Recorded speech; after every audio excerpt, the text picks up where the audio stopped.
अस्सलाम वालेकुम। पहली बार मुझे मालूम हुआ कि वज़ू का ये मतलब है हाथ धोना। ए अल्लाह मेरा नामा अमाल दाहिने हाथ में अता फ़रमा।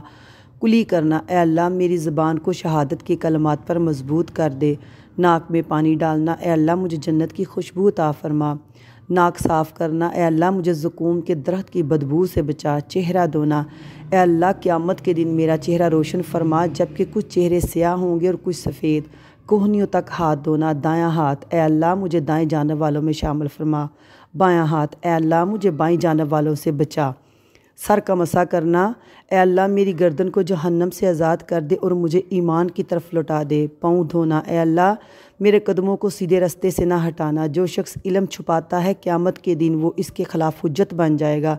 इसलिए दूसरों तक ये ज़रूर पहुँचाएं। सब नूं पता होना चाहिए। इन्नी वायरल वीडियो होनी चाहिए कि वज़ू दी की फादियत है ते साडे वज़ू दे नाल साडीआं किन्नियां बीमारियां खत्म होंदियां।